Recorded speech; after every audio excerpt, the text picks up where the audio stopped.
Welcome to the High Performance Man podcast. I am your host, John Fayocavitz.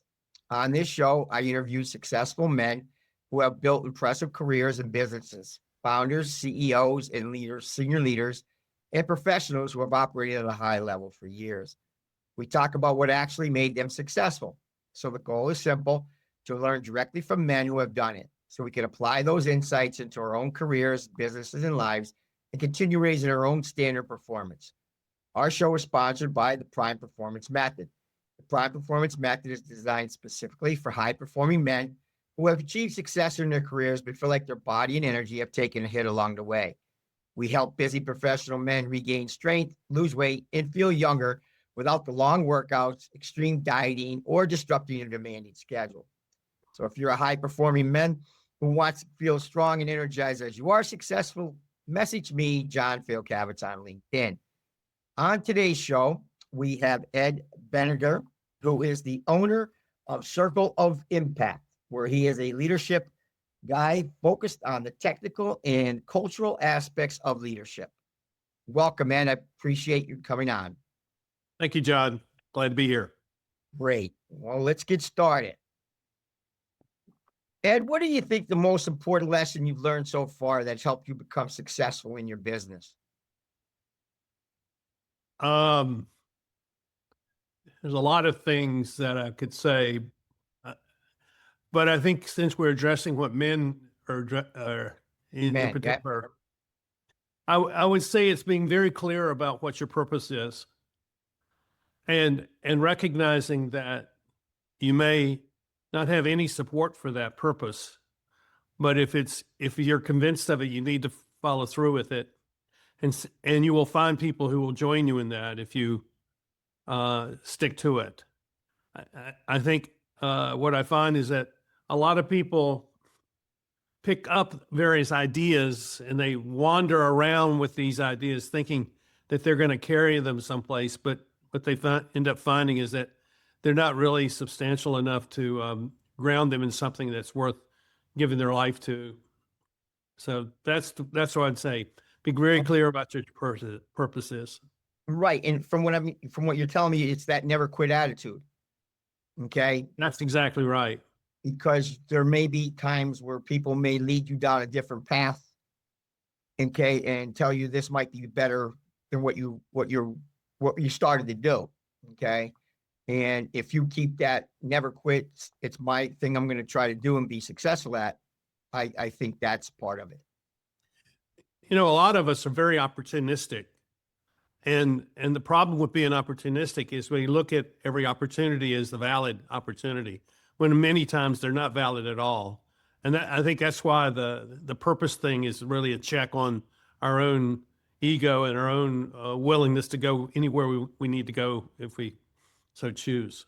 Right. Awesome. Very, very good, Ed. My next question. What do you think hinders a lot of men today from reaching their full potential? I think what I'm going to share with you is a part of the leadership model that I developed about 25 years ago. Beautiful. And what I found was that there are people who they'll have a set of principles, they have a purpose, they'll even have very good relationships, but the organizational structures that they work in do not allow them to succeed or fulfill those sort of goals. And so I see the places that people work as kind of the inhibiting factor. And if you're a family man, you got kids and you got a mortgage and you got a boat that you're paying for, and all of a sudden you have a lot of indebtedness on you, and it makes it more difficult to make changes when you find that you're being really there's a lot of resistance to you doing well. Right. Okay. So in structure, are you talking like a plan? Is that what you're trying to? I'm actually talking about the structure of businesses, the structure of organizations, which consist of programs and the operations side, the finance side, the governance side. These things are designed to avoid change and designed to avoid putting people in a position where they get to make decisions that could have a beneficial effect upon organizations. This is what I saw 30 years ago, and right, so so the choice for a man is this: either they change jobs, or they find something outside of work which calls them to give themselves to something where their participation becomes a contribution that really has meaning for them. Like they could be a coach for their kids' little league team, or in a scouting program, or they're teaching a Sunday school class or something like that. So it's not like it's just one thing. It's many things that is possible for them. right. Okay. And how long have you had your business? Have you had it for a long time? I opened my business in 1995. Wow. Well, you've seen a lot of transition going through then up to today. I certainly have. I mean, that's a long time to have your own business started. What made you were you with a corporation at one point where you said, I've had enough with that? Or were you always just wanted to be an entrepreneur? I'll make this quick. I went to college without really being very equipped to do well. The way I think, the way I read, just didn't fit into the traditional college curriculum. I graduated, barely. I went into ministry because that was a place where I could work with people, and then I finally ended up in seminary, and I graduated from seminary, and I was doing community work in Atlanta, working with street people and alcoholics and poor families and the business community and arts community and all these different communities in downtown Atlanta. And I got invited to be on a board of a local business association. And it was a large association of multi organizations. So there were like 45 of us on the board. And it was the first time I'd ever seen leadership where there was no one was trying to take over.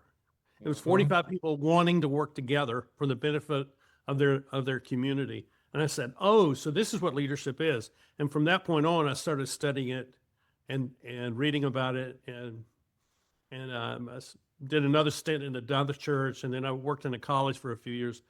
And it was finally, I got to the point where I need to do something much more tangible, and I need to kind of do what I talk to people about, which is I need to take some initiative to put myself in a position where I can create the impact I want to do it. So starting a consulting practice was the way to do that. That's awesome. Boy, that's great. Do you do mostly, are you companies or individuals? It was mostly companies, a broad spectrum from, large global companies to small mom and pop companies, municipalities, churches, schools. It was the whole gamut, because wow. I didn't claim I was an expert. Right. I was a process person, and we were going to figure out why are things not working here, and why is the leadership handcuffed by its structure or by the social dynamics of the company? Why is that going on? So I was asking these hard questions, and not all the time did they want to hear those questions, but they were important questions for some of the people in the organization, because it clarified what they already knew, but had not had anyone from the outside say, yes, this is what's going on. Right. So you were hired almost like a troubleshooter. Absolutely. Yeah. Okay. And like that, you said a lot of people didn't want to hear probably some of your suggestions or answers to the questions. Well, being a minister alongside of that, I got hired because I was a minister, because they thought, well, he'll know how to deal with people. Okay. And I knew how to talk to people. Well, that's great. Did you ever minister at all? Did you have a church or anything? I did. I had a church. Well, I remained an active ordained minister. So I did the community ministry I mentioned. Then I had a small church in rural Oklahoma for a couple of years. Then I went and worked at a college where I was a chaplain and a leadership program developer. And then I did some more university campus ministry work after we had moved to North Carolina, and maintained my relationship to the church by consulting with churches on why they needed to change, or why they were in trouble, and in many cases I ended up stepping in to serve as the pastor of the church on an interim basis because of some kind of tragic conflict that had happened where the previous pastor had left. Wow.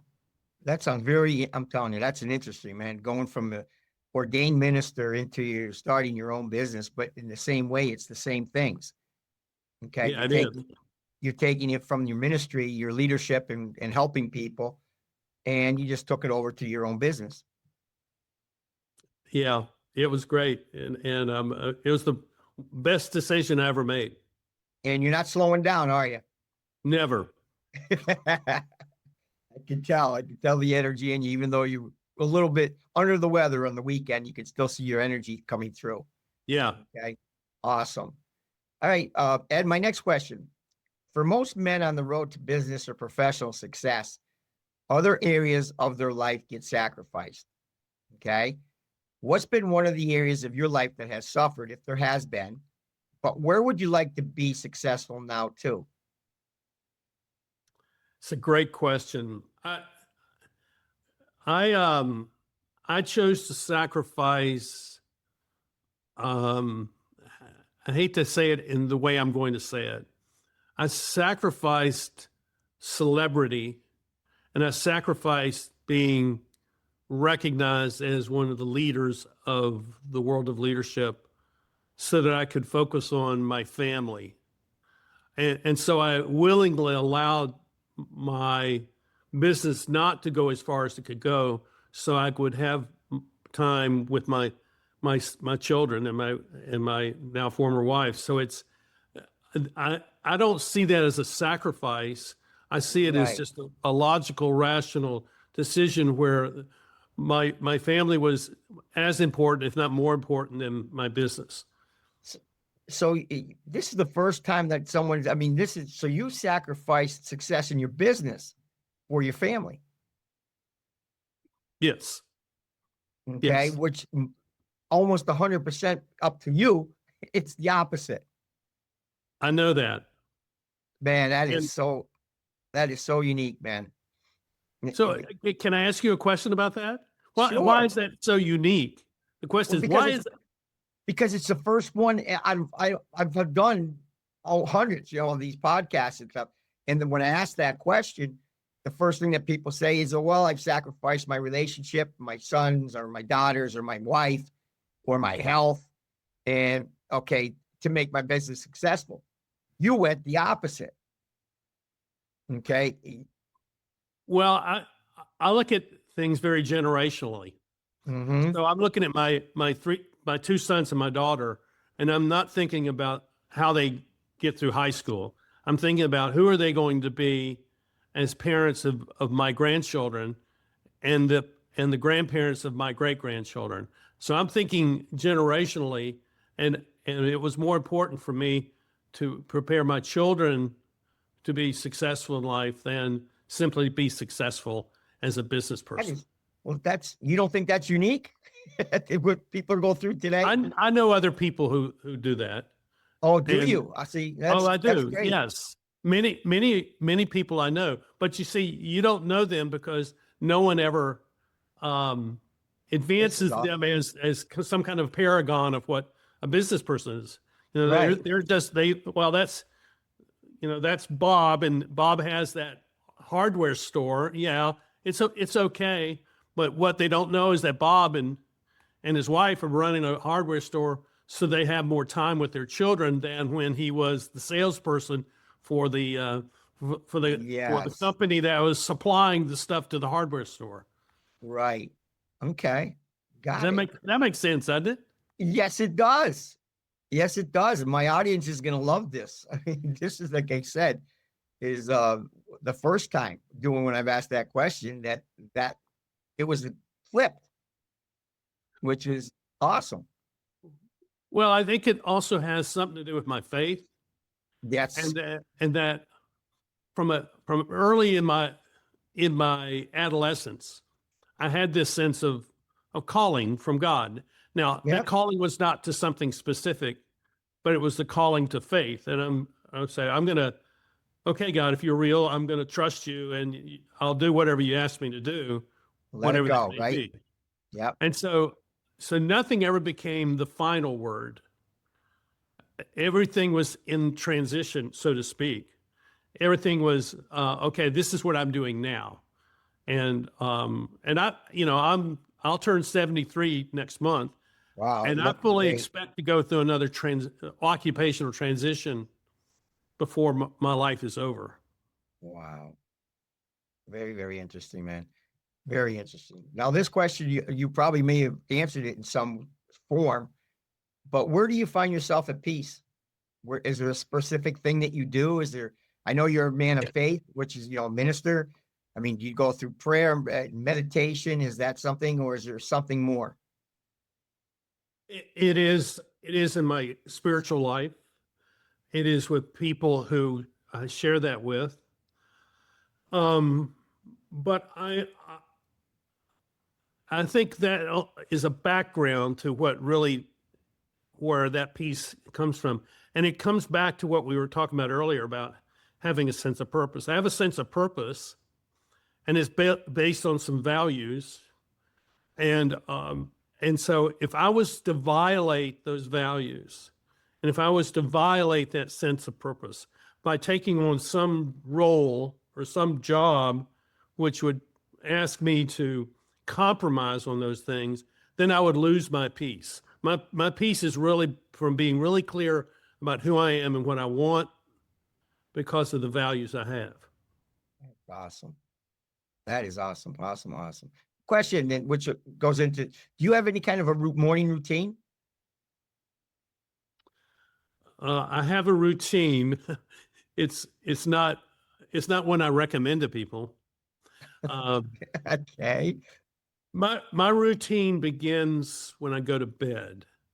I actually see when I go to bed at night is when my day starts. And the quality of my day is based on the quality of my sleep. But I don't sleep like, I sleep 6, 7, 8 hours in a row. I can't do that. I'll sleep for 3 or 4 hours and I'll wake up. My mind will be clear and refreshed. I'll sit and write. I may be up for an hour, maybe up for 2 hours, then I go back to bed and I'll sleep. And so my morning routine is a combination of say from 9 o'clock until 10 or 11 the following morning of sleep and writing. And then after that, it's, getting some food in me and Right. talking to people but that's kind of what my routine has become. Well, I'll tell you again, we're going to something, that in the society and culture today, that's not what they're preaching. In my field, you have to have that 6 to 7 to 8 hours of constant sleep. Okay. But I've And never slept that way. I've never slept that way since day one, huh? Since day one. Well, see, your body is used to that and you're more productive doing it that way. As long as your body is being refreshed and repaired, that's fine, right? I mean, it's you that has to take care of it. The worst thing I ever get is a cold. And I just had a cold and it'll be gone by Wednesday. I'm convinced. So Okay. like I have not had the flu since the last century. That's Now, I'm no fitness guy. I'm not one of you. I'm not like you. I don't follow a regimen of fitness and eating and stuff like that. But what I do has worked for me. well, it's got to be the eating then, because that's usually it's what you eat is what you are. Okay. I mean, if you're I'm sure you're not, junk food and things like that, and a lot of processed foods. And I'm sure Trying to avoid it. if you're that healthy, you're eating some kind of good food. Okay. Yeah. I mean, Yeah. that's just the way our body works. I mean, if we feed it junk, we're going to feel sluggish and very, very lethargic. And if you feed it good stuff and quality stuff, and again, with you waking up 3 or 4 hours and it being refreshed, that just again shows me that you're eating the right things. And what I have found, John, as I've gotten older, that I need to eat less. Yeah. Okay. All right. And I don't know if that makes any sense with the. Well, I'm sure you weren't into the calorie counting either. You know how many calories you actually eat in a day. I have no idea. Right. And if, if we looked at my metrics, people would say, well, you're overweight. But if I drop too far below where I am now, I don't feel good. Right. Well, that's part of it. It's all about feeling good, Ed. It's all about feeling good. Okay. Yeah. As long as our mind is sharp and our body is good, we're good to go. I totally agree with you. Okay. My last question then, Ed, is this. If you were to give, and you might have already hit on it, one piece of advice to other men that are starting their journey to achieving success, okay, or trying to get into entrepreneurship, okay, what would that be? I'm going to break this into two things. Yeah. One is never take anyone's word as the last word. I mean, I do a lot of writing, and I tell people, you need to be skeptical of what I say. You need to test it. Don't believe anyone has the last word. And the second thing is do something every day where you take initiative. And as you take that initiative, be grateful for that opportunity. Wow. That's awesome, Ed. Really, really good. I love it. Love it. Love it. Well, Ed, it's been an absolute pleasure having you on the show. Okay. Thank you, Thank John. you so much for taking the time to be on. I mean, again, this was fascinating. It was different, which was awesome. My audience is going to eat this up. Okay. And as a reminder to everyone listening, this show is brought to you by the Prime Performance Method, where I help high performing men rebuild their strength, energy, and confidence without sacrificing their careers. If you're ready to perform as strong in your body as you are successful in your business, message me at John Fayocavitz on LinkedIn. Until our next episode, perform strong in all areas of your life.